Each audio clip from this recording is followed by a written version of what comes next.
Thanks for joining us for this edition of Toro Talk. I'm Joel Norman, and we're joined by the assistant coach of the Mason City Toros, Marquise Cotten. Marquise, kind of a strange weekend. Only one game going on, a Saturday against New Ulm. Nothing on Friday, though. A little strange. What's it like having this extra day off? Well, it's nice to have an extra day of practice so we can get the guys into, the finer details of our systems and, be able to dial it in a little bit more. You guys are taking on New Ulm, who you faced 3 times previously this year. You've won all 3 games so far. You're going to play them Saturday, again on Tuesday at home, and then next Saturday again on the road. What are some things you've noticed about New Ulm this season that you guys are going to be focusing on, especially this weekend? Well, they have a really good decor, and, it's kind of hard sometimes to, get the puck to the net. So we're going to really focus on just moving the puck around and hopefully getting a lot more chances this weekend.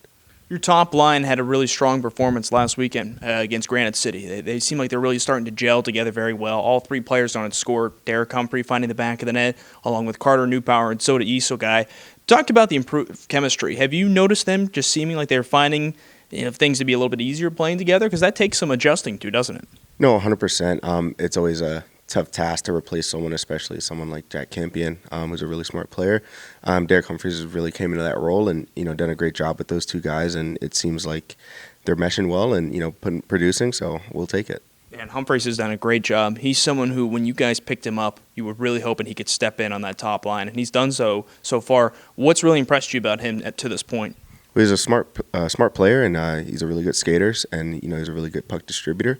So it's been nice having that with those guys, and he can get those guys the puck, and they can get it back to him, and they're moving up the rink. Other guys who have done a good job with helping get the puck in the back of the net have been the defensemen. We talked about this a couple of weeks ago. It feels like they've been pinching up a little bit more. We've seen guys like Colin Hedlund and Matt Kochanowski really thrive as a result of that philosophy. That's something you guys are still kind of preaching right now, you being more aggressive defensively and getting up in the attacking zone, correct? Well, yeah, definitely. We want our guys to be able to, express themselves on the ice a bit, and those guys definitely have produced this last couple weeks here, and it's been nice to have some extra production coming from from the back end as well as the front end. As you see from the beginning of the year, the scoring's starting to spread out a little bit more, which is really good for us. Meaning, we're a threat everywhere. Not the results on the ice you wanted last weekend, losing both games against Granite, but I think there were a lot of good things to take away. But one thing that you have to be probably looking at to improve is the penalty kill. On Saturday's game, 3 power play goals given up in the second period. What have been some of the things you have emphasized with the PK in practices this week? Well, we're generally really proud of our PK. We do a really good job, and, Granite's a really tough opponent to go up against, especially on the power play. They have a really solid team. But we don't change much. It's been successful for us this year, and I think we just hammer down the same things that we've been hammering. Maybe minor adjustments here and there for, depending on who we're playing. But for the most part, we're proud of our guys, and we want them to keep working hard like they are.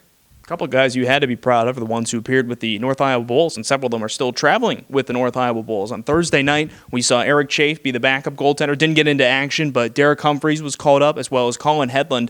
Hedlund had a lot of playing time. Humphreys got some shifts out there. Had to be really cool having that many guys kind of move up all in one day.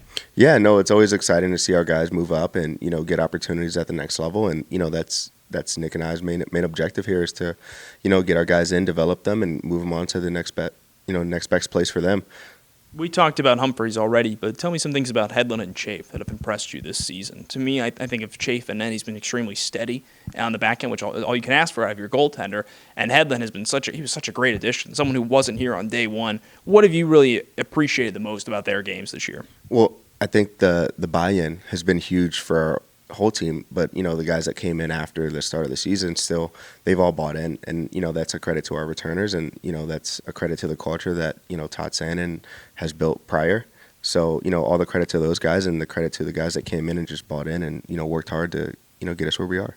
4 players announced for the Top Prospects tournament from the Toros: Rex Stoniker, Brendan Sloth, as well as Shota Kaneko and Owen Carlson. 4 really deserving players as well. This is a nice week for us to kind of highlight a lot of guys between getting called up and getting that nod to go play in Pittsburgh. What does that mean for those 4 guys? Those seem like they're really the right guys for you guys to send in general. Would you agree? Yeah, I know 100%. All those guys have put their time in this year and worked hard and given us everything that they have. So I think in a sense, this is some of what Nick and I can kind of try to give back to those guys. Well, Marquise, thank you for joining us this week, and good luck against New Ulm. Thank you. That was assistant coach Marquise Cotten joining us, and this has been Toro Talk.